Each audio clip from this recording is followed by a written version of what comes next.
गुरुदेव भगवान, कई बार हमारे शरीर के संबंधी परेशान होकर अपने परिवार के सदस्यों के प्रति रोष प्रकट करते हैं। ऐसी स्थिति में हमें क्या करना चाहिए? हम भगवत मार्ग में हैं। कोई है सोई जो राम रचि राखा, को कर तर्क बढ़ावे शाखा, अस कही जपन लगे हरिनामा।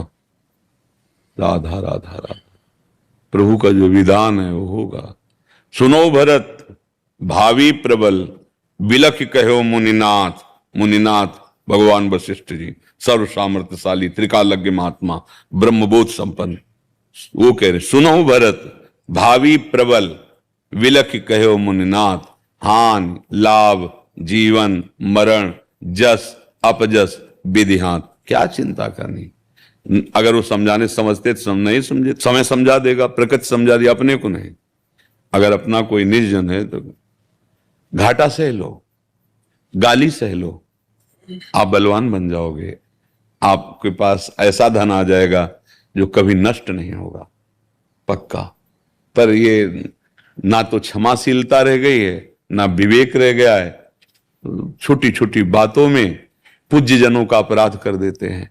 माता पिता का अपमान कर देना, उनको दंड दे देना, पीट देना, निष्कासित कर देना, पूज्य जनों के प्रति अभद्र व्यवहार करना। नहीं नहीं, गृहस्थ धर्म बहुत बढ़िया भगवान की प्राप्ति के लिए है।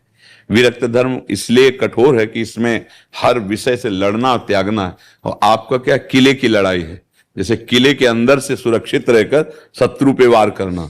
और यह विरक्तों की क्या, यह चौड़े मैदान की लड़ाई है, ललकार करके शत्रु को परास्त करना थोड़ा कठिन है। जो मन मांगे उसके विरुद्ध रोक करके उसको भगवान में लगाना बहुत कठिन बात होती है। ऐसे करके खाना पीना बात अलग है, लेकिन भगवत प्राप्ति मन को रोक करके और भगवान में लगा। सा वही मन कृष्ण पदारविंद, एक एक वृत्ति। और आपके अंदर वैसा सिस्टम है, वो पाप नहीं माना जाएगा। आप भजन करते भगवान को ही प्राप्त होंगे। लेकिन विरक्त अगर तो पाप माना जाएगा, उसके लिए अपराध हो जाएगा। वो चौड़े मैदान में खुले ललकार करके विकारों का नाश करके भगवान को प्राप्त करता है।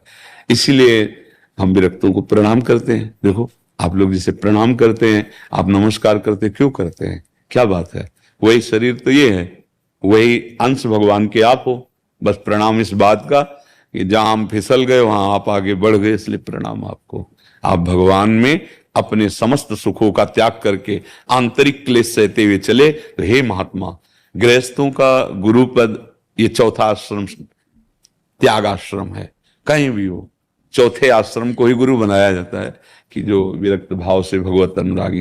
वो इसीलिए सब संतों को प्रणाम करते हैं। खास बात है कि जहां लगना चाहिए वहां हम लग नहीं पाए, जहां से हटना चाहिए वहां हट नहीं पाए, जहां से हटना चाहिए वहां लग गए, और जहां से लगना चाहिए वहां से हट गए। और आपने सही किया।